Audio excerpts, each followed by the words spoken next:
Amém. Obrigado, queridos. Boa tarde a todos. Estou muito feliz de estar aqui. E chegamos agora há pouco de Floripa, mas no carro nós já vínhamos conversando um pouco sobre o que tem acontecido nos nossos dias. É um prazer muito grande, eu amo essa casa, amo muito o pastor Márcio, pastora Naine, pastor Oca, pastora Ju, me abençoam demais. Eu sou tremendamente inspirado pela vida de vocês e obrigado pela honra, porque para mim é uma honra estar aqui. Eu que deveria estar sentado e vocês aqui, mas pela misericórdia e pela graça de Deus, que é o que nos traz propósito, o Senhor tem permitido. Então muito obrigado, queridos. É uma alegria muito grande, porque amo a palavra de Deus, acredito e amo a igreja também. Eu creio que Jesus não está voltando para a desordem, mas Jesus está voltando para a igreja que busca, a igreja que ora e a igreja que enxerga o Senhor. Enquanto eu estava orando durante o louvor, antes de nós entrarmos na palavra, o Senhor me falava algo para essa igreja. Eu via o Senhor levando vocês a um tempo onde vocês vão enxergar Jesus, e Deus falava sobre uma necessidade dele abrir os olhos de nós como jovens, mas dessa casa, mas eu sentia que era uma palavra para quem está aqui nessa noite, que o Senhor Ele quer abrir os nossos olhos para que nós enxerguemos a Jesus, e Deus Ele começou a me levar por algumas coisas, e Deus me lembrou de quando os discípulos estavam no barco, e Jesus aparece andando sobre as águas, e Pedro olha, e os discípulos estão assustados, e Jesus fala, não tema, e daí Pedro diz, olha, se é você Jesus, faz com que eu ande sobre as águas, e Pedro então ele começa a caminhar sobre as águas, mas a Bíblia diz que ele repara os ventos e ele afunda. E queridos, os nossos dias têm sido dias de uma igreja que ela sai do barco, é uma igreja que começa enxergando a Jesus, mas é uma igreja que tem se distraído com os ventos, com as tempestades, é uma igreja que tem se distraído com os medos e os temores que o nosso governo, que o nosso país, que o mundo tem trazido, é uma igreja que tem tido medo da mídia, é uma igreja que tem tido medo de ser vencida por um mundo que parece mais forte. Então é uma igreja que tem afundado, e pior, é uma igreja que tem voltado para dentro do barco.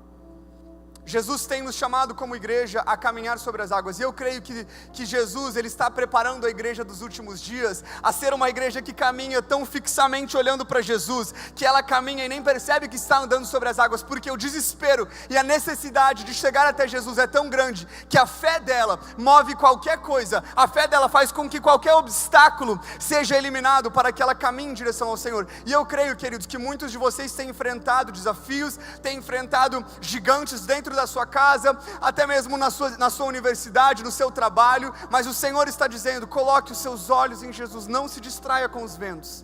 O mesmo Jesus que te chamou para fora do barco, é o Jesus que está te esperando sobre as águas. E Deus me falava ainda sobre aquela passagem em Gênesis, quando o Senhor salva a família de Ló pela misericórdia de Deus, por causa da aliança dele com Abraão, e aquela família está vindo, e de repente a Bíblia diz que a mulher de Ló olha para trás. Deus estava os tirando de Sodoma e Gomorra, representando o pecado, a velha vida, o mundo, a natureza pecaminosa. Mas existe uma igreja nos nossos dias que tem olhado para trás e tem tido saudades do lugar de onde Deus já nos tirou. E é uma igreja que fica paralisada, é uma igreja que não se move, é uma igreja que não vai para frente. E quando eu digo igreja, querido, eu não estou falando sobre instituição, porque essa não é uma igreja paralisada. Mas o fato de você estar aqui dentro não te torna uma pessoa em movimento. O Senhor está falando, não é tempo de termos saudades do lugar onde Ele já nos tirou, mas o Senhor está levando a uma terra prometida, o Senhor está nos levando a um outro lugar.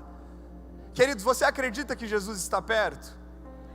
Eu tenho certeza que Jesus está voltando, e Deus começou a falar comigo faz 2 anos sobre o livro de Apocalipse, e quando Deus falou comigo sobre o livro de Apocalipse, eu falei, Deus, eu não sou digno de tocar nesse livro, eu cresci tendo medo do livro de Apocalipse, eu achava que se vocês estivessem em pecado, e tocassem em uma das páginas do Apocalipse, todas as pragas viriam sobre você, e a besta ia aparecer no seu quarto.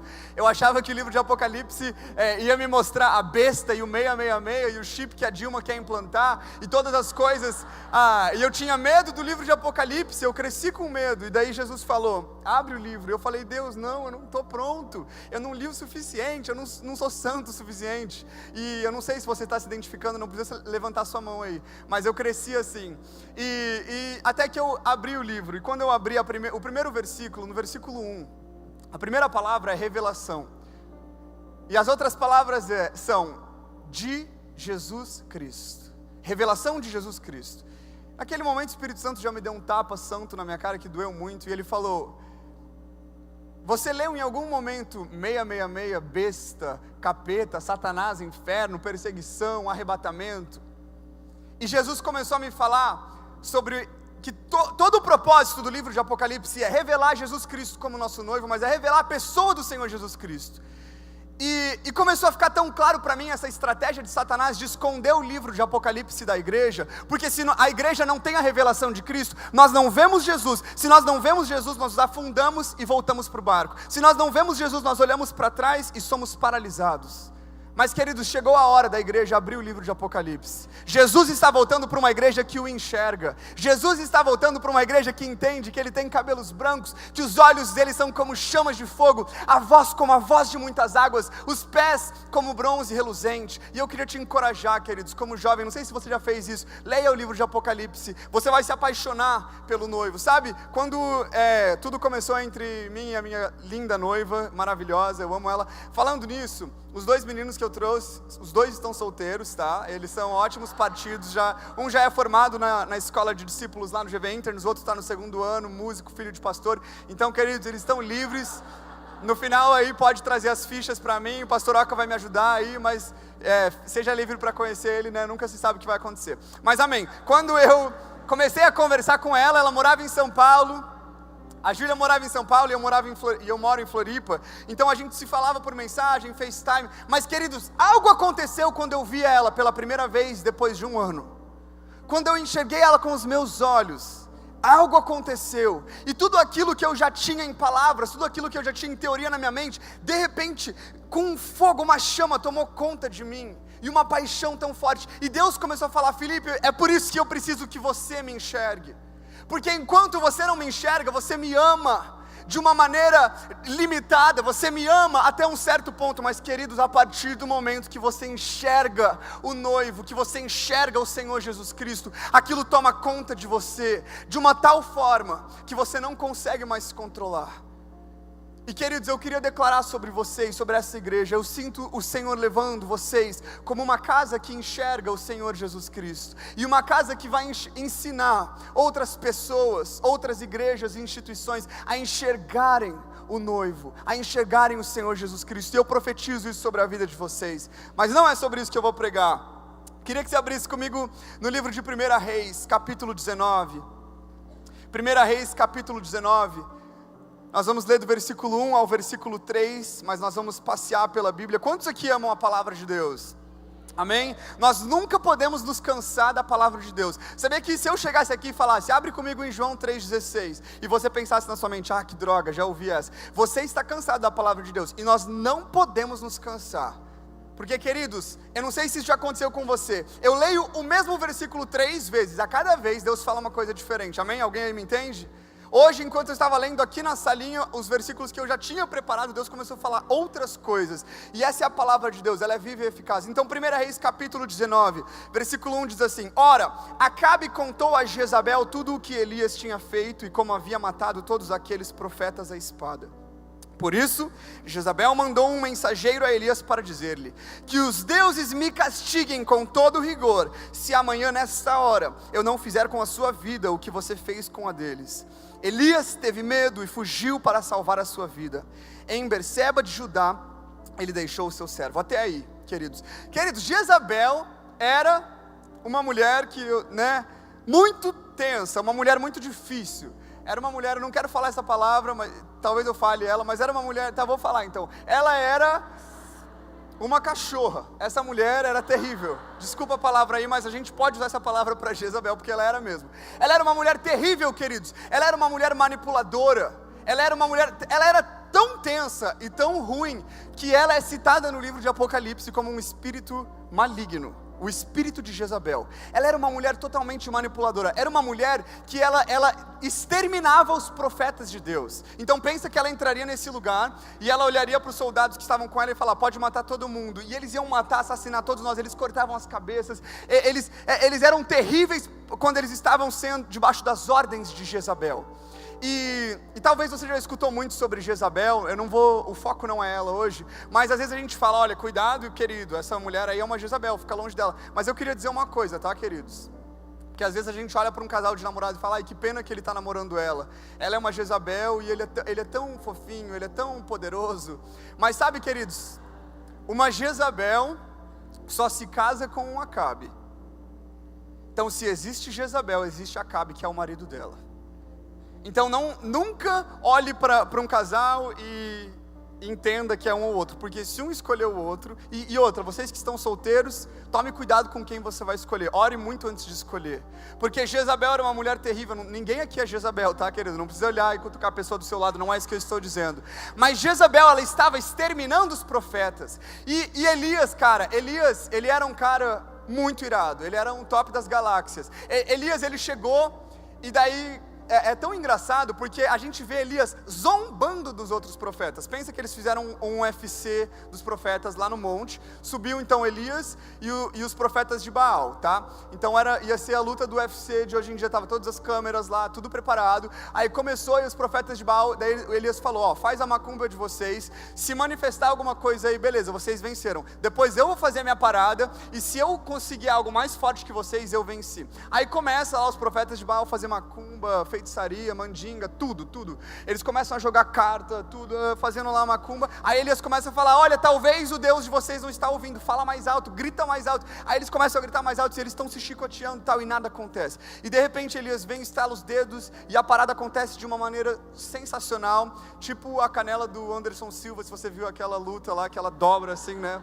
Foi tipo isso que Elias fez contra os profetas de Baal. No caso, Elias não era o Anderson Silva. Mas, enfim, aí Elias traz a parada, ele mata 400 profetas de Baal, ele destrói eles, ele desce do monte, tipo, é isso aí. Todo mundo está falando de Elias. De repente chega nos ouvidos de Jezabel, que é a cachorra, que é a rainha má, que era a anfitriã desses profetas de Baal, e ela diz assim, olha, avisa Elias, que se eu não fizer com ele o que ele fez com os meus profetas, que os deuses me castiguem.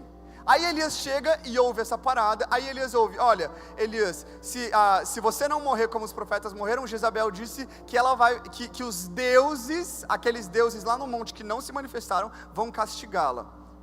Aí você pensa que Elias vai ouvir uma parada dessa, e ele vai falar, ele vai dar risadas, vai dar uma zombadinha e continuar o caminho dele. Mas a Bíblia diz que Elias teve medo naquele momento. Elias, diante de todas as manifestações que ele já tinha vivido, Elias, que é a revelação profética, Elias, que é um homem cheio do Espírito Santo, naquele momento ele teve medo. Sabe, queridos, e homens de Deus e mulheres de Deus também têm medo. Você não precisa viver querendo aparentar uma vida intacta sem medo. Nós temos medo. A questão é, para onde nós vamos a partir do medo? E naquele momento Elias teve medo. Sabe qual era o medo de Elias? O medo de Elias era que ele morresse e que Deus não tivesse mais ninguém para usar na terra. E a Bíblia diz então que Elias teve medo, que Elias, algo toma o coração dele, aquelas palavras de Jezabel, embora fossem palavras vazias, Elias sabia que Jezabel não poderia fazer nada com ele. Elias teve medo. E vamos continuar lendo para ver o que acontece. A Bíblia diz então, vamos para o versículo 9. Ali entrou numa caverna e passou a noite. Elias teve medo, Elias fugiu e Elias entrou numa caverna. Elias entrou numa caverna, a caverna do medo.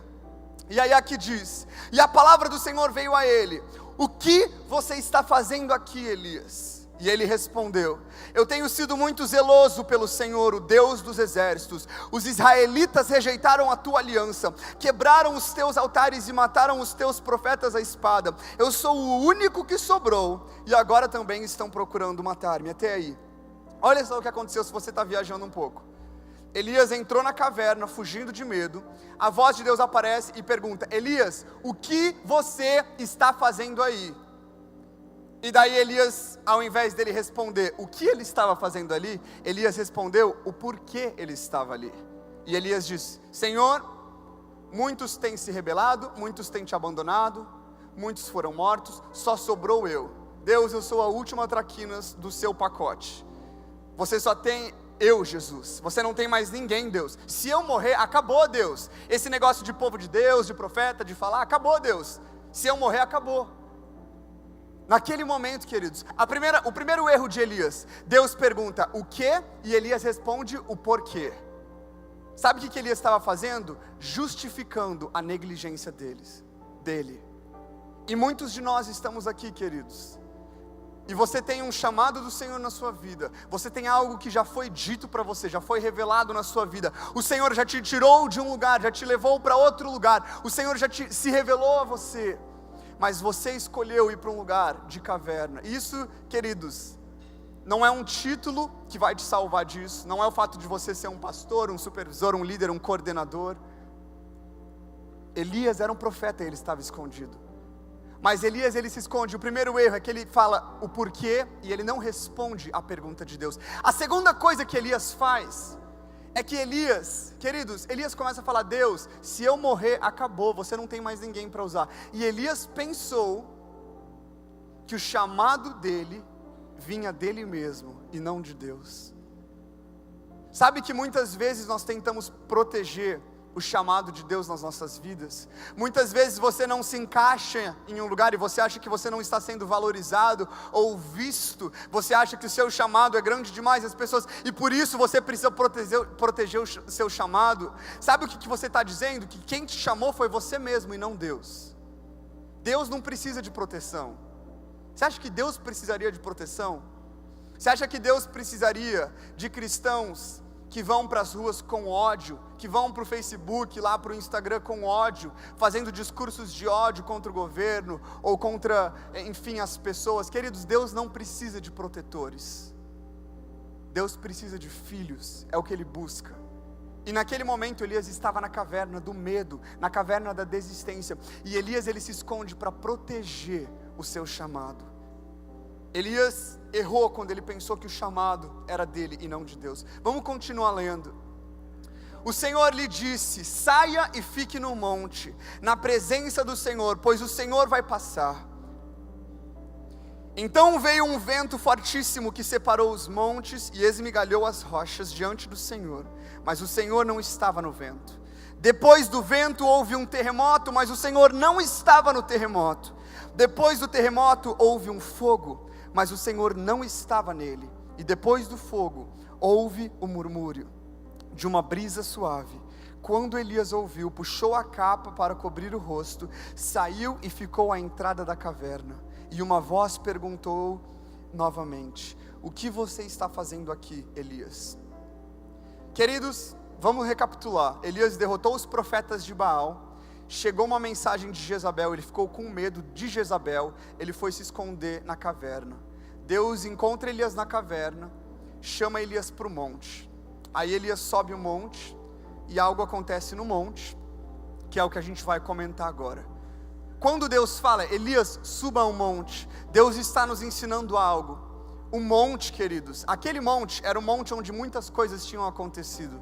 As leis tinham sido trazidas, revelações proféticas tinham sido trazidas, direções para o povo de Deus tinham sido trazidas ao monte. Sabe por quê? O monte é um princípio, o monte não muda. Você não tem como acessar a Deus através do fast food. Você não vai conseguir ter algo instantâneo na sua mente. Olha, Deus, só quero ver você, só quero ver você. De repente você viu. Não é assim que funciona. Existe um princípio, queridos. Nós precisamos, como jovens, entender que enquanto nós não lemos a palavra de Deus, enquanto nós não jejuarmos, enquanto nós não orarmos e buscarmos ao Senhor, nós não teremos a revelação. Deus não vai se revelar àqueles que não o buscam. Tem uma passagem em Romanos capítulo 10, a Bíblia diz que Deus, Ele tentou tantas vezes com o povo de Deus, tantas vezes com os israelitas, que Ele acabou se revelando para quem não o buscava. E sabe, queridos, muitas vezes nós dentro da igreja, nós estamos no lugar da busca, mas nós estamos buscando o Deus errado. Nós estamos mais encantados com os ministros, nós estamos mais encantados com a igreja do que com o próprio Deus. Quando você vem aqui para frente, Deus fala mais com você sobre o seu chamado do que sobre Ele mesmo. Tem algo de errado com a igreja. Se todas as vezes que você chora na presença de Deus, é por causa das coisas que Ele te diz, você tá servindo um Deus que te dá e não o Deus que é. Deus não é o Deus que dá e tira, Deus é o Deus que é. E existe uma transição que precisa acontecer na nossa mente, queridos. Mas o lugar do monte, ele não muda. Deus chama Elias para o monte. Deus poderia ter falado com Elias na caverna, mas o lugar do esconderijo não é o lugar da revelação. E Elias sobe ao monte. E quando Elias sobe ao monte, a Bíblia diz que vem um vento muito forte. Cara, imagina que Deus te chamou para orar, lá na sala de oração. Aí você tá lá, 3 horas da manhã sozinho. E de repente, começa a dar um redemoinho lá no meio da sala de oração, dentro da sala de oração. Você vai olhar, cara, no mínimo você vai achar que algo sobrenatural está acontecendo, né? Eu já ia pensar imediatamente, Deus me prostro, sei lá, Deus me rendo, Deus do furacão, tá? Porque existem coisas, existem fenômenos, existem manifestações do Senhor que são poderosas e elas mexem conosco. E Deus, ele já esteve no vento, ele já esteve no furacão. Mas a Bíblia diz que naquele momento Deus não estava no vento. Depois vem um terremoto. Cara, você está num monte, primeiro vem um vento forte, depois um terremoto, no mínimo, alguém está tentando, Elias devia pensar, ou é Deus ou é Zeus que está querendo falar comigo aqui, porque está acontecendo muita coisa. E daí, brincadeira, foi só uma piada. E daí, Deus não estava no terremoto.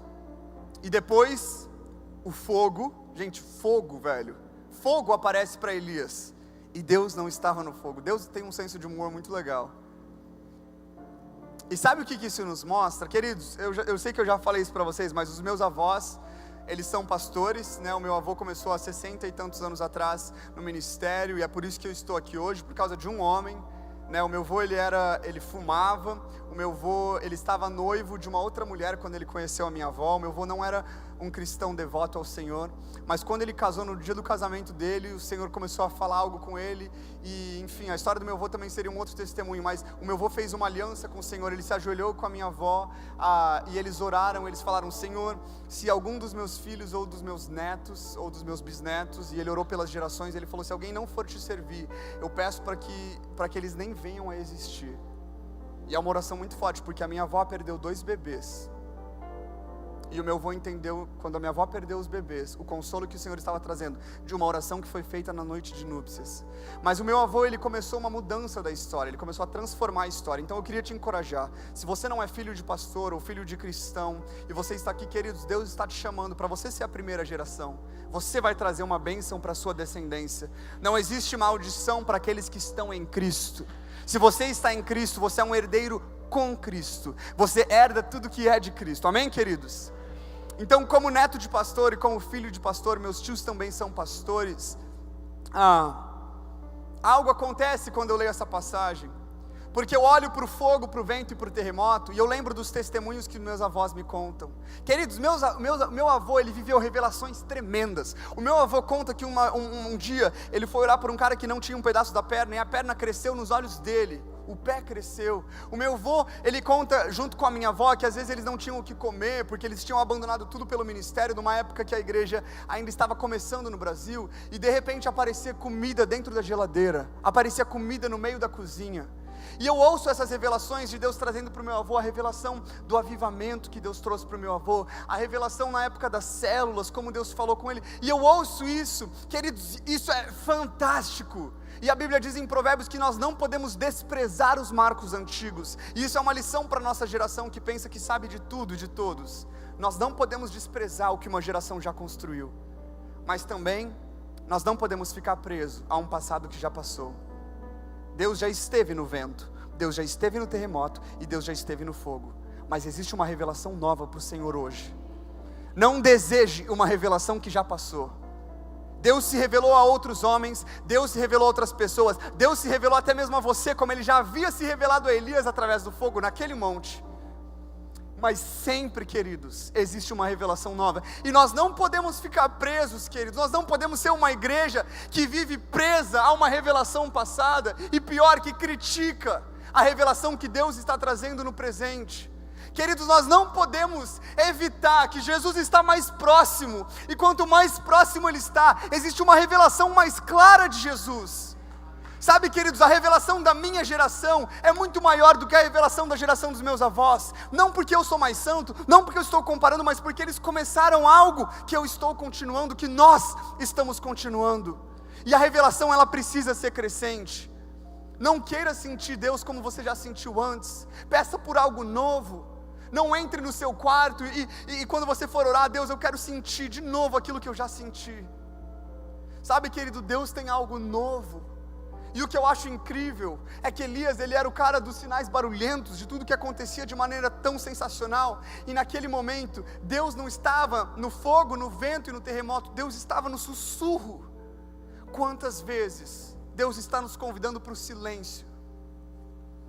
Quantas vezes Deus está tentando se revelar para você? Você não está entendendo a estação que você está. Deus, parece que você não fala comigo. Deus, parece que as coisas não acontecem. Você me prometeu há tantos anos atrás, Senhor, eu não estou vendo se cumprir. E Deus está na sua frente, se revelando através do silêncio. Mas você busca Deus em sinais antigos. Queridos, existe uma nova revelação. O silêncio não é para qualquer um. O silêncio é para os íntimos. Apenas os íntimos do Senhor podem encontrar a revelação no silêncio. E Deus está querendo se revelar no silêncio. Deus está querendo tirar tudo que possa nos distrair. Todo barulho, todo sinal. Porque muitas vezes a igreja fica mais vidrada com o sinal do que com o homem que o sinal aponta. Sabe que um sinal e uma maravilha, os milagres são placas que eles apontam para alguém. Mas às vezes a gente fica mais focado no sinal do que no próprio Jesus. E aquele momento o Senhor se revela a Elias, mostrando que algo geracional estava sendo mudado. E eu estou pregando essa ministração porque eu creio que é algo profético para o Brasil. Eu creio que é o que está acontecendo no Brasil. Mas a Bíblia diz que, você pensa, tá, daí Deus se revelou para Elias, ele vai ficar lá contemplando a graça de Deus, o poder de Deus. A Bíblia diz que ele se cobre com a capa e ele volta para a caverna. Quando Elias volta a segunda vez para a caverna, ele está se escondendo mais uma vez depois de uma grande revelação, e Deus pergunta: o que você está fazendo aqui, Elias? E Elias responde: tenho sido muito zeloso. De novo, o mesmo discurso. Tenho sido muito zeloso pelo Senhor, o Deus dos exércitos. Os israelitas rejeitaram a tua aliança, quebraram os teus altares e mataram os teus profetas à espada. Sou o único que sobrou. Elias, ele fala muito sobre um zelo pelo Senhor. Mas sabe, queridos, que muitas vezes nós confundimos o zelo. Eu não sei se você sabe o que é zelo. Zelo é cuidado. Zelo é quando você, por exemplo, se você vê alguma coisa de errada na casa de Deus, zelo seria, por exemplo, você não colar chiclete embaixo do banco, porque você tem zelo. Você ama essa casa como a sua própria casa. E a Bíblia nos ensina, Davi fala: o zelo pela tua casa me consome, Senhor. Nós precisamos ter zelo pela casa de Deus. Mas sabe que muitas vezes o zelo pela casa é maior do que o zelo por Deus. Sabe que muitas vezes você está fazendo tanto, queridos, eu estou falando comigo. Muitas vezes no ministério a gente está fazendo tanta coisa, a gente está tão envolvido no dia a dia.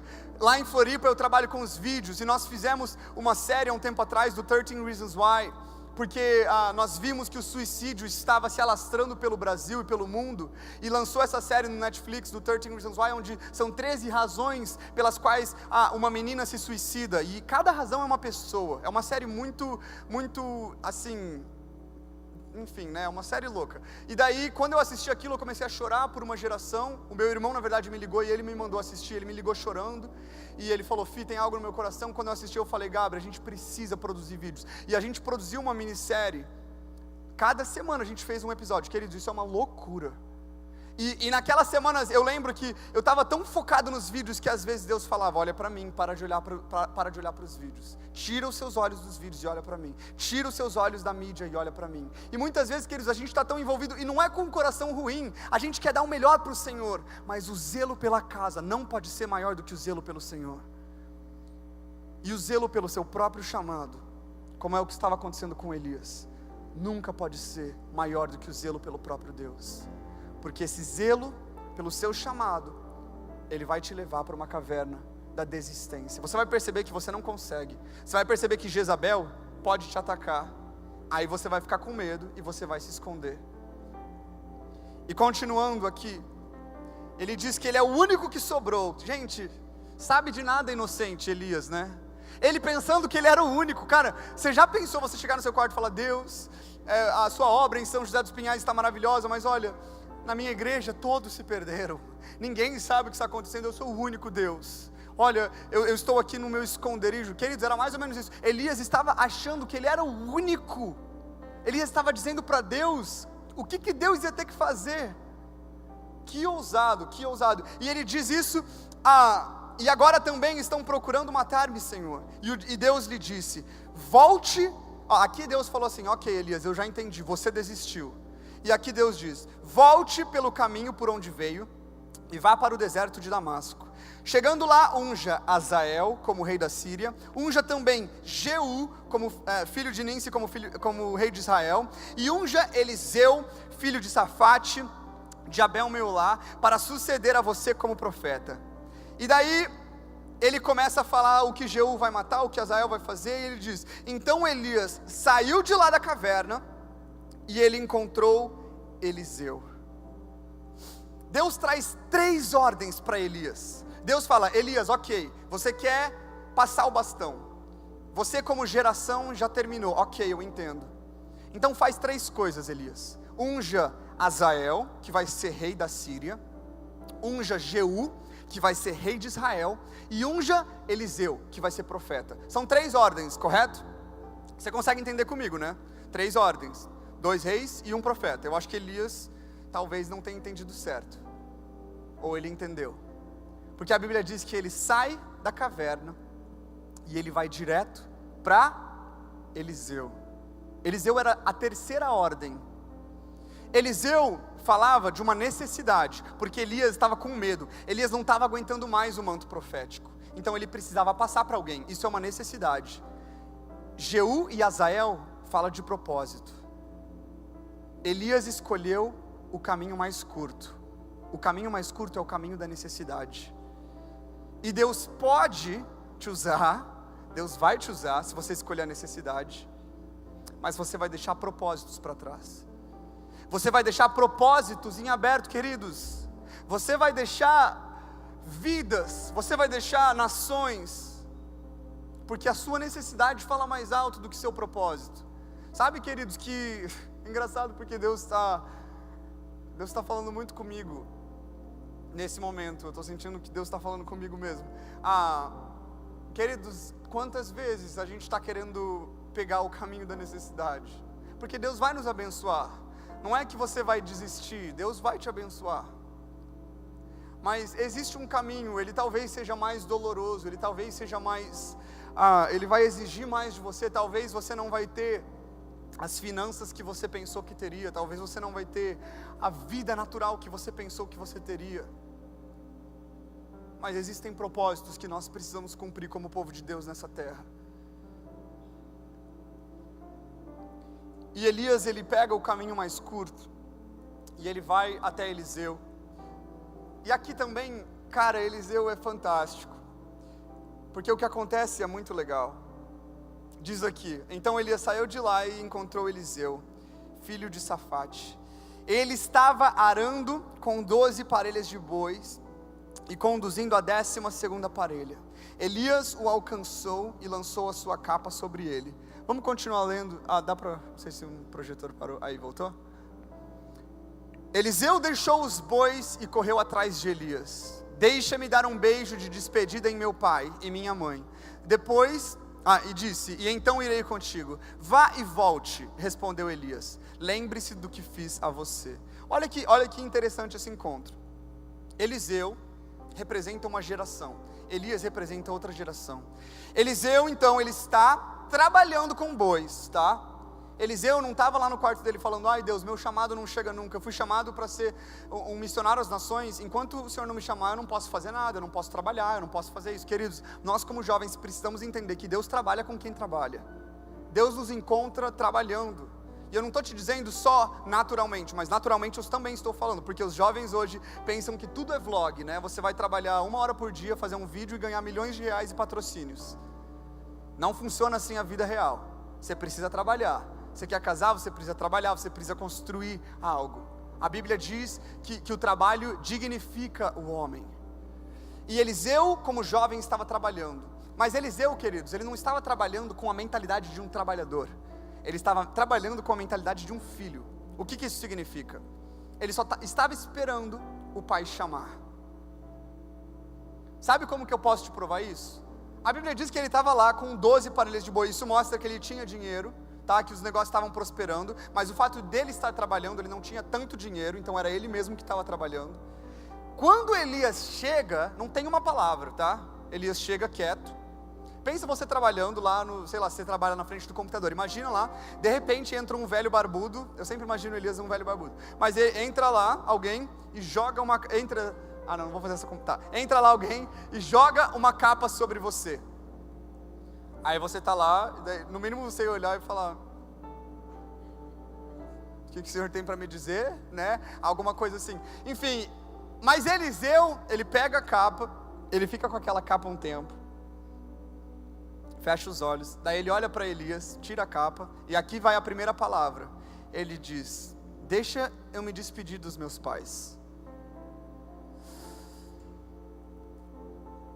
Não tem volta o chamado de Deus.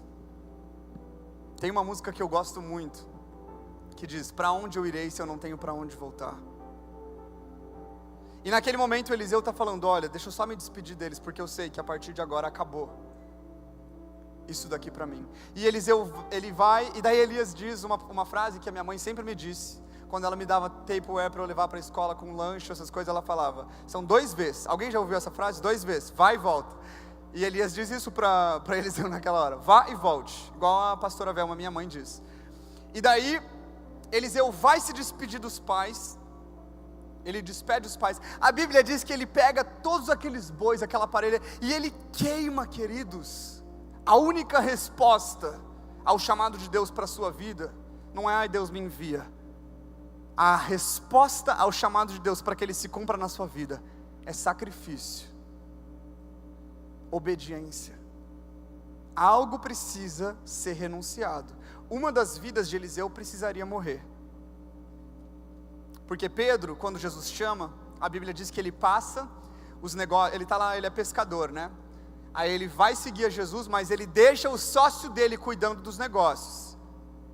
Aí ele passa 3 anos com Jesus, ele nega Jesus nos últimos minutos de vida, e aonde que Jesus encontra Pedro? Pescando. Pedro nunca afundou os barcos, mas Eliseu queimou os bois.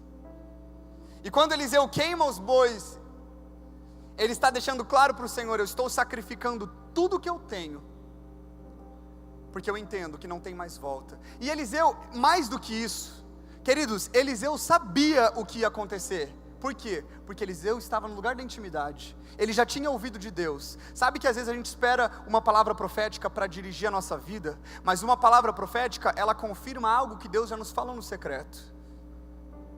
E Eliseu já sabia o que ia acontecer. Ele não ficou assustado, ele já sabia. Porque quando você está servindo a Deus, você sabe que é uma questão de tempo, que daqui a pouco o negócio vai acontecer. E Eliseu então, ele faz isso, e ele começa a seguir Elias. Aí a Bíblia diz que Elias então, ele está indo para um lugar e ele fala: olha, Eliseu, fica aqui um pouquinho que eu já volto. E Eliseu diz: de jeito nenhum, de jeito nenhum, eu juro pelo nome do Senhor que eu nunca te abandonarei. E Eliseu começa, nós estamos vendo 2 gerações, Elias e Eliseu, 2 gerações caminhando muito juntos, de tal forma que uma geração não abandona a outra geração. Ai, Jesus, quanta coisa. Cada vez que eu leio sobre Elias e Eliseu, Deus fala mais. Mas 2 gerações, uma geração precisa da outra. Elias precisa de Eliseu, Eliseu precisa de Elias. E Eliseu diz, Eliseu não fala muitas coisas, ele não fica dando opinião. Elias, que tal? Não, porque existe um momento, queridos, que nós como geração precisamos ficar quieto. A gente precisa assistir, olhar de boca fechada, sem sugestão. E daí, mais uma vez, Elias vai para um outro lugar, ele fala: Eliseu, fica aqui que eu já volto. Eliseu fala: de jeito nenhum, eu não tiro você dos meus olhos. E mais uma vez, ele fala: de jeito nenhum. E na terceira vez, quando Eliseu faz isso, Elias vira para ele e diz: o que você quer de mim, Eliseu? E agora vai mais uma revelação da parte de Deus. Quando Eliseu está olhando para Elias, Eliseu está olhando tão perto para Elias, ele está olhando tão perto para uma geração, Eliseu está caminhando tanto com uma geração, existe um legado sendo transferido tão forte, Eliseu está tão pronto para continuar o que Elias começou, que ele está olhando atentamente, ele não pisca, ele não perde nada, de tal forma, queridos, que ele enxerga que Elias tinha recebido 2 ordens de Deus, unja Azael e unja Jeú, e Eliseu está olhando, ele está falando, Elias não fez isso. E Eliseu está olhando, queridos, para o passado de uma geração. E Eliseu está olhando e ele está enxergando propósitos que não foram cumpridos pela geração antes dele. E Eliseu, ele não está sendo egoísta. Às vezes a gente fala, ai Deus, traz porção dobrada. Sabe o que Eliseu está fazendo? Ele está falando, Elias, eu estou tão próximo de você como geração, porque eu vejo que você foi incapaz de cumprir propósitos que Deus te trouxe, que eu não preciso só de unção para cumprir os meus propósitos que estão à minha frente. Eu preciso de porção dobrada para cumprir aqueles propósitos e para cumprir estes propósitos. Uau! Querido, você sabe que a porção dobrada, ela só vem com o entendimento do propósito. Deus não vai desperdiçar óleo jogando no povo, vê aí, quem pegar é dele. Não é assim que funciona. Deus dá a unção para aqueles que enxergam o propósito. Eliseu olhou para trás e olhou para frente. Ele enxergou propósitos diferentes. E naquele momento, é tão fácil, as respostas de Eliseu são tão rápidas, porque ele já sabia, Deus falava com ele, Deus se revelava a ele. E a Bíblia diz então que Eliseu recebe, que Elias diz, olha só, você só vai receber a unção, você só vai receber o que você me pediu. Ele diz, é muito difícil o que você pediu, tá Eliseu, eu não te garanto nada. Olha Eliseu, eu não sei se você vai conseguir fazer o que eu não fiz, é muito difícil, mas se você me enxergar subindo aos céus, e tudo que vai acontecer, porque Elias também já sabia que ia ser um show da Disney, né, o que ia acontecer com ele. E daí ele diz, se você enxergar tudo que vai acontecer, é tua a porção dobrada. E aonde estava Eliseu todo esse tempo? Com os olhos grudados em Elias. Até mesmo antes de Elias já dizer isso para ele. Ele já não piscava, ele já estava olhando, ele já estava vidrado. E a Bíblia diz então que Eliseu estava presente. Queridos, a revelação, ela também vem quando nós estamos no lugar certo, fisicamente. Sabia que algumas revelações você só tem quando você pisa em determinados lugares? O pastor Márcio sabe do que eu estou falando. Existem lugares que quando você vai, Deus traz revelação. Eu creio que essa casa de oração de vocês é um lugar onde quando vocês pisarem fisicamente naquele lugar, Deus vai trazer revelações pessoais e como igreja para vocês. Porque Eliseu estava no lugar certo na hora certa. E ele assiste tudo aquilo e ele recebe. E daí Deus me lembrou de Atos capítulo 1, versículo 9. Quando Jesus, ele morre, né, ressuscita, volta para a terra e ele fica alguns dias na terra. E daí ele diz, recebereis poder quando o meu Espírito descer sobre vós, sereis minhas testemunhas em Jerusalém, Judeia e toda Jerusalém, Samaria e toda a Judeia, até os confins da terra, e ele sobe aos céus. E a Bíblia diz em Atos capítulo 1, versículo 9, que os discípulos estavam olhando Jesus, e eles veem Jesus subindo aos céus, e em Atos capítulo 2, dia de Pentecostes. E Jesus diz para eles, vocês vão fazer as mesmas coisas que eu fiz, e coisas maiores, porção dobrada, para aqueles que enxergam. Eliseu estava enxergando, ele recebe a porção dobrada. É muito importante que nós como jovens enxerguemos o que está acontecendo no reino de Deus. A gente pode estar muito próximo de algumas pessoas, mas a gente pode estar falando, a gente pode estar nos distraindo, a gente pode estar deixando essa geração andar e a gente está ficando. Aí na hora que a porção dobrada for derramada, somente quem estiver junto vai receber. Mas sabe, queridos, eu creio que Deus, nesses dias, Ele está derramando uma porção dobrada para aqueles que entendem os propósitos. Deus está com pressa. Jesus está voltando muito cedo. Daqui a pouquinho Jesus vai chegar. Existe uma urgência do reino de Deus. Existe algo que não para. Queridos, eu tenho 25 anos. Talvez não pareça, eu sei que eu tenho uma carinha de bebê. Mas eu tenho 25 anos. E tudo que eu vivi desde 2010, se eu fosse contar para vocês, olha, Em 2010 foi quando a primeira vez, não, em 2009 foi quando a primeira vez eu saí do país. Desde 2010 até 2017 eu já visitei 35 nações. Eu não paguei por nenhuma dessas nações. Eu já fui a trabalho por causa dos meus vídeos, para várias nações, vários outros lugares, mas eu também já fui como missionário. Ai, filho, você é tão especial. Não, queridos. Quando Deus revela o propósito, você encontra os meus cadernos de devocional de 2004, de 2005, tá lá, Deus prometendo as coisas. Na minha, um monte de erro de português, aquela letra de criança meio adolescente, sabe? Que é uma letra bem estranha, mas muitas coisas que Deus falou no meu quarto, e foi sendo gerado. Às vezes a gente quer que a coisa aconteça de repente, ela não vai acontecer. Eliseu precisou queimar, Eliseu precisou olhar, e ele precisou permanecer. E sabe, queridos, Deus está com uma urgência. Ele está levantando jovens, cada vez mais jovens, para fazer aquilo que outras gerações não fizeram.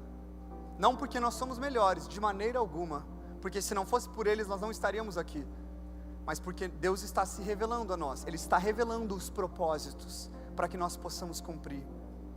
E sabe, queridos, o que eu acho muito incrível é que quando Elias olha para Eliseu e ele fala: Eliseu, fica aqui que eu já volto. Eliseu, ele diz: Elias, você não está entendendo, eu destruí tudo no meu passado, eu não tenho para onde voltar. Deus, eu não tenho para onde voltar, eu só tenho o que o Senhor está me dando. Eu só tenho aquilo que eu enxergo. Se eu parar de enxergar Jesus, eu afundo e volto para o barco. Eu não tenho, Jesus, eu não quero isso. E Deus está falando, e queridos, a Bíblia diz que depois que Eliseu recebe a porção dobrada, Eliseu unge Jeú e Azael. Ele cumpre o que Elias não cumpriu. E sabe o que eu acho mais engraçado? Sabe o que Jeú faz? Jeú mata Acabe e ele mata Jezabel. Ou seja, se a gente for voltar lá para a caverna, quando Deus falou, unge Jeú e Azael, se Elias tivesse ungido Jeú, Jeú teria matado Jezabel, e o medo que colocou Elias na caverna teria acabado. Nós vemos então que Deus, ele sempre traz a provisão, mas que nós precisamos entender que existe um tempo certo. Eclesiastes capítulo 3, versículo 1 diz, que existe um tempo certo, determinado, para cada propósito debaixo do sol.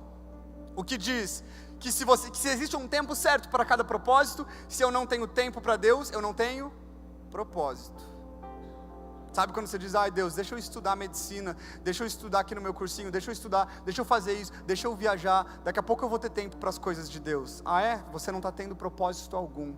Você pode estar fazendo todas essas coisas, queridos, mas ainda ter tempo para Deus. Sem tempo para Deus não existe propósito. O Senhor está nos chamando como jovens, Ele está chamando a nossa atenção para entendermos que existem propósitos que nós cumpriremos como geração. Existem lugares, queridos, que Deus vai levar algumas pessoas que estão aqui, que ninguém nunca pisou antes. Sabe, aconteceu uma coisa muito incrível comigo, acho que foi mês passado. Eu levei uma equipe missionária para a Amazônia, nós fomos lá para o meio da floresta amazônica, a ministrar as comunidades ribeirinhas, e a gente estava então, é uma longa história, depois eu conto, tem várias histórias engraçadas dessa viagem, mais legais.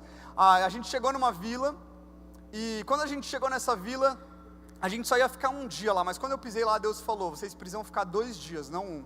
Eu falei, ok Deus, peguei meu celular, liguei para o pastor, falei, pastor, eu não vou mais para a sua vila, eu vou ficar aqui 2 dias porque Deus mandou, então estou cancelando com você amanhã. Beleza, cancelei, eles ficaram chateados e tal, mas enfim, Deus é Deus. Aí ficamos lá, passamos o primeiro dia, no segundo dia, a pastora daquela vila fala, Felipe, Deus me disse que eu preciso te levar num lugar com a sua equipe, e a gente vai precisar alugar um ônibus, porque é um lugar que tem que entrar no meio da mata. Beleza, amém pastora, vamos. Ok, entramos nesse ônibus. Aí a gente, entrou lá, a minha equipe, começamos no caminho, queridos, um ônibus muito velho, sério, eu nem sei se, é tão velho que eu nem sei se existia ônibus na época que aquele ônibus foi criado, talvez foi uma maquete de ônibus que depois levaram lá para a Amazônia, mas a gente entrou e a gente começou a andar numa estrada, que não era estrada também, não sei o que aquilo era, mas não era uma estrada, então o ônibus, de verdade, ele ficava assim, inclinado e voltava, assim, e a galera gritando e tal, o pessoal da Amazônia que estava com a gente fazendo festa, e eu, meu Deus do céu, o sangue de Jesus tem poder, Jesus chamando tudo, né? Anjos, vem Senhor, manda tudo. Aí eu comecei a ficar com muito medo, e a gente passava, as janelas batiam nas árvores e voava todo tipo de formiga, toda espécie de formiga me picou nessa viagem, e voava de tudo lá, e os bichos entrando e tal, e eu comecei a ficar com muito medo, e eu me levantei para falar para a pastora que a gente não ia mais, para a gente voltar, porque o caminho não chegava nunca. Quando eu me levantei, eu senti algo me empurrar, eu sentei e Deus falou: eu estou te levando lá, não é a pastora, você precisa chegar nessa vila. E quando Deus falou isso, eu ouvi a voz de Deus audivelmente. Gente, é sério, eu fiquei quieto. É difícil eu ficar quieto, mas eu fiquei quieto naquele momento. Fiquei quieto, e eu fiquei com uma pasta, eu deitei, eu encostei, a gente continuou lá, né? Parecia uma montanha russa, mas a gente continuei tranquilo, a gente chegou nessa vila. Quando a gente chega nessa vila, a pastora olha para mim e fala: tá, tem um problema. Deu qual? Não tem igreja aqui, não tem ninguém que é cristão, não tem nada aqui. Eu falei: pastora, o que a gente veio fazer aqui? Você vai começar uma igreja hoje, filho. E naquele momento eu falei: amém, pastor. E a gente já foi para a escola, reunimos as crianças, pregamos para as crianças, tinha 20 crianças, era uma vila pequena, 20 crianças, todos aceitaram a Jesus e foram batizados com o Espírito Santo, uma coisa atrás da outra. Amém, acabamos aquilo, fomos para a igreja, não tinha culto, tinha uma garagem, a gente trouxe os bancos da escola, começamos a montar, sentaram 4 pessoas, eu falei: vamos começar o culto. Na hora que eu comecei a fazer a oração, começou a chegar gente de todos os cantos, um monte de gente. Aí quando eu abri os olhos da oração, eu vi, estava lotado, tinha gente em pé e tal. Enfim, começamos, ministramos, pregamos, foi sensacional. As pessoas aceitaram a Jesus pela primeira vez, nunca tinham ouvido falar de Jesus, receberam a Jesus. E daí depois daquilo eu falei: pastora, a pastora falou: olha, tem um desejo no meu coração, que é a gente fazer um batismo hoje. Eu falei: amém, pastora. Descemos na beira do rio Amazonas, aí a gente pregou o batismo do arrependimento, bem João Batista, pregamos assim o batismo do arrependimento, a galera, amém, amém. 10 pessoas desceram as águas naquele dia e foram batizadas, e depois nós fomos embora daquela vila e uma igreja se iniciou naquele lugar. E sabe, queridos, eu entendo, eram só jovens que estavam lá, eu não sou pastor, não fui ordenado pastor, nem nada disso. Deus, Ele está com tanta pressa, que aqueles que entenderem o propósito, Ele vai trazer a unção e você vai ser capaz de cumprir. A questão é, a unção não vem sem antes eu entender o meu propósito. E é isso que o Senhor está querendo revelar para vocês. Eu creio, esse tema, fullness, eu amo essa palavra em português, né? Tem muitas traduções, mas eu amo a palavra plenitude, que é algo completo, pleno, sem falta de nada. E eu creio que é esse tipo de revelação que o Senhor quer trazer para nós, a revelação plena. Deus quer se revelar plenamente a nós. Queria te convidar a fechar os olhos nessa hora. Eu queria convidar o Rafa e a Júlia, eles vão ministrar uma música nessa hora. Feche os teus olhos no seu lugar, se você quiser se colocar em pé, abrir as suas mãos no seu lugar. O Senhor está se revelando a nós nessa tarde, a presença de Deus está aqui. Eu sinto que existem alguns de nós, pode fechar os teus olhos para você se concentrar na presença de Deus, mas existem alguns de nós que estão aqui como Elias, e talvez você se encontra na caverna, talvez você já foi exposto à revelação de Deus, mas hoje você se encontra na caverna. Talvez você já viveu, você já experimentou revelações do Senhor, mas hoje você está num lugar de esconderijo. Você está se sentindo esquecido pelo Senhor. O Senhor está ministrando a sua vida nessa tarde. Talvez você está como Elias, quando ele sobe ao monte, e você está buscando a Deus em revelações passadas, no fogo, no vento, no terremoto. Mas Deus está tentando se revelar a você através do silêncio. Existe uma revelação mais profunda. O Senhor está te tirando da caverna, o Senhor está se revelando a você no silêncio. Que você sinta a presença de Deus, que você sinta um toque do Senhor agora. Eu vejo que existem pessoas aqui que você já foi um cristão completamente apaixonado pelo Senhor, mas hoje eu sinto que, não literalmente, mas eu vejo você sentando no fundo da igreja, e os seus ouvidos estão tampados, e você sente que você não consegue mais ter a revelação, que você não consegue mais sentir o que você sentiu. Eu sinto que existem pessoas que foram machucadas por ministérios, por outras igrejas, e você se fechou completamente ao Senhor. Existem profetas que se calaram, profetas que foram machucados,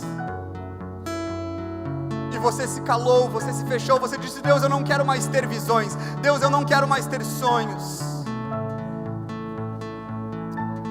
O Senhor está nos tirando deste lugar, o Senhor está nos tirando da caverna, o Senhor está nos tirando do esconderijo. Mas eu sinto, queridos, que existe um apelo que é para todos nós, uma geração que entende o propósito, para que ela possa receber a porção dobrada. Deus está nos chamando a não mais desejarmos as coisas que desejamos quando meninos, quando imaturos, mas o Senhor está nos levando a uma revelação, a um pensamento de homem, de propósito. O Senhor quer revelar o propósito dele a nós nessa tarde. Lindo, lindo, lindo és. Glória, glória eu te dou, Jesus, Jesus. Lindo, lindo, lindo és. Glória, glória eu te dou, Jesus, Jesus. Lindo, lindo, lindo és. Glória, glória eu te dou, Jesus.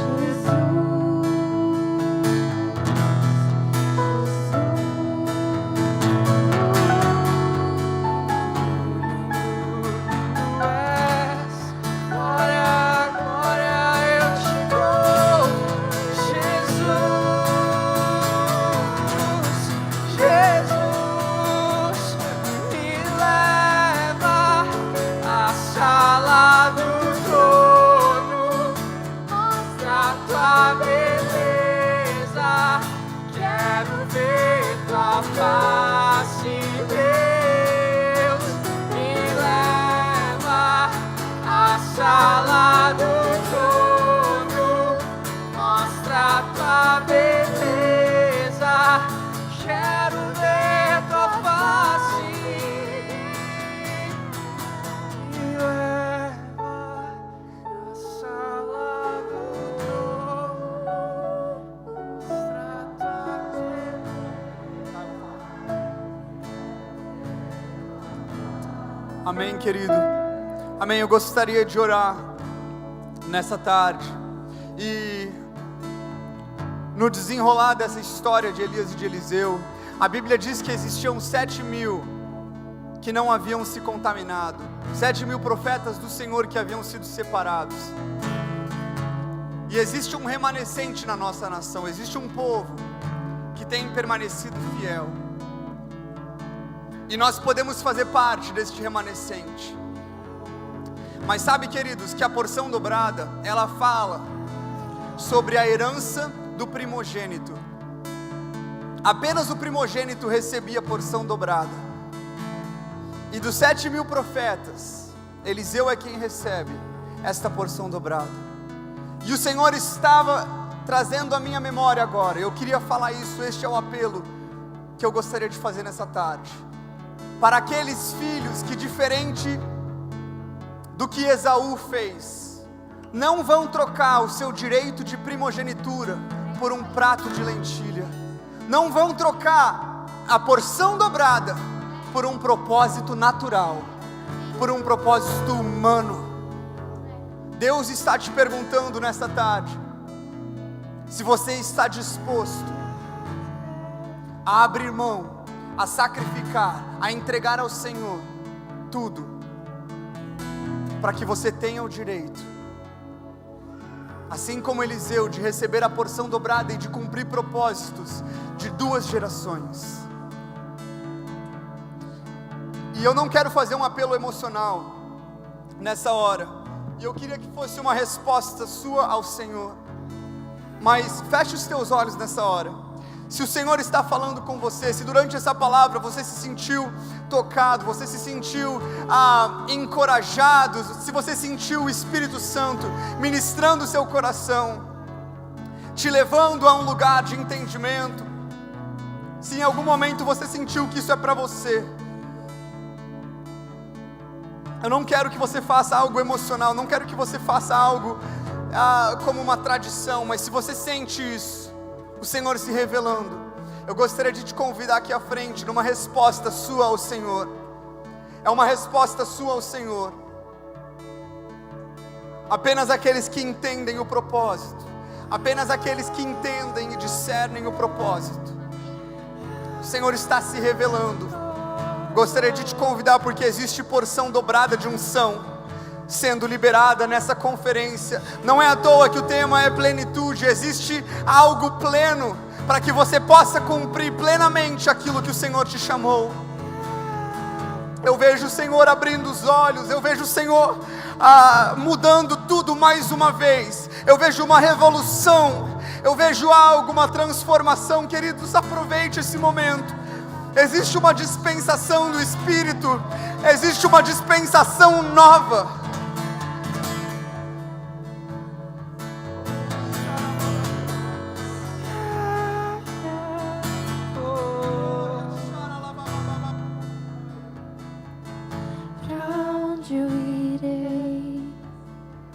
Se eu não tenho pra onde voltar, só tenho você, Deus, palavra de vida eterna.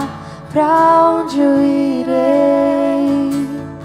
Se eu não tenho pra onde voltar, só tenho você, Deus, palavra de vida eterna.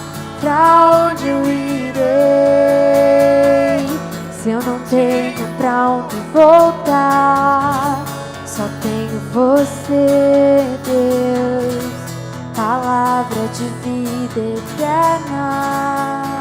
Onde eu irei? Se eu não tenho pra onde voltar, só tenho você, Deus, palavra de vida eterna. Pra onde eu irei?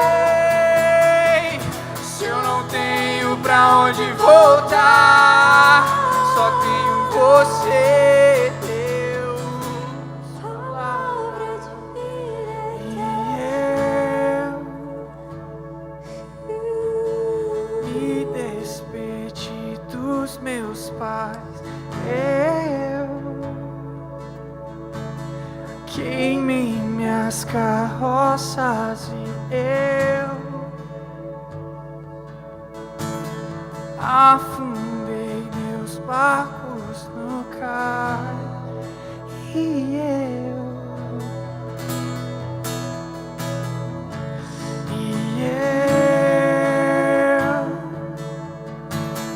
me despedi dos meus pais.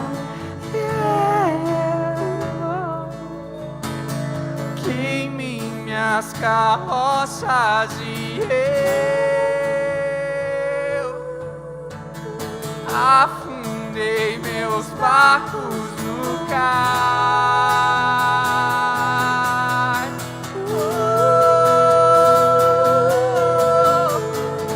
Pra onde eu irei?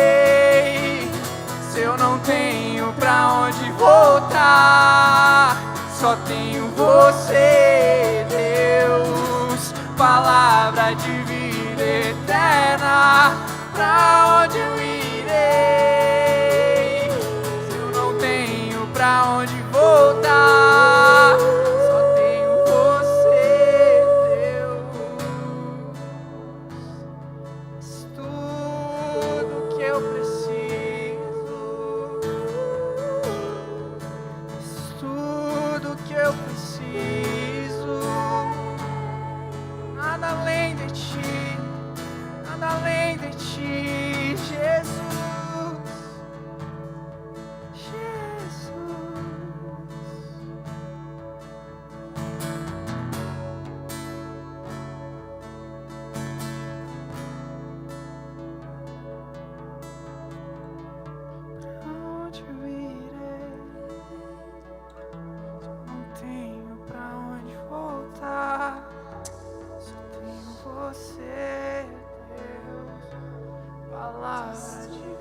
és tudo, tu eterna. és tudo, Pra onde eu irei?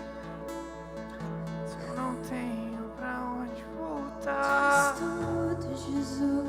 você deu. E uma coisa vou pedir. Deixa eu ficar nesse lugar todos os dias da minha vida. Uma coisa vou pedir. Deixa eu ficar No centro da tua vontade. uma coisa vou pedir. Deixa eu ficar neste lugar todos os dias da minha vida. E uma coisa vou pedir. Deixa eu ficar neste lugar da minha vida. E uma coisa vou pedir, Senhor. Deixa eu ficar neste lugar todos os dias.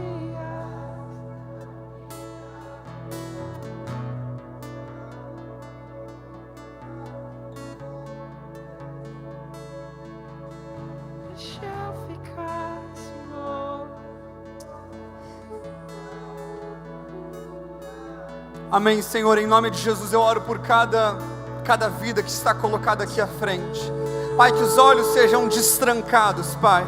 Que o Senhor abra os olhos, Pai, que o Senhor se revele, Pai, que os ouvidos sejam destrancados. Pai, eu profetizo que aqueles que não enxergavam o Teu propósito e não escutavam, que haja um basta hoje, Senhor. Que a Sua unção seja derramada. Pai, eu oro para que o propósito seja revelado. Eu oro para que o Senhor os fortaleça. Eu oro para que eles tenham a destreza, a ousadia, a coragem de queimar o passado, Senhor. De queimar uma vida para que eles possam viver a outra. De encerrar, Pai, uma mentalidade, de encerrar um ciclo. Eu sinto algo profético. É um ciclo que está se encerrando hoje. É um ciclo, é uma estação que está terminando hoje. Existe algo, uma nova estação. Um ciclo está se encerrando. Pai, em nome de Jesus, que eles enxerguem o que eles não enxergavam, que eles ouçam o que eles não ouviam, e que eles falem o que eles nunca falaram. Abençoa cada um deles, Senhor, que eles sejam ministrados pelo Teu Espírito Santo. Leva-os ao lugar da intimidade, da revelação profunda. Pai, em nome de Jesus, Senhor. Em nome de Jesus, Senhor.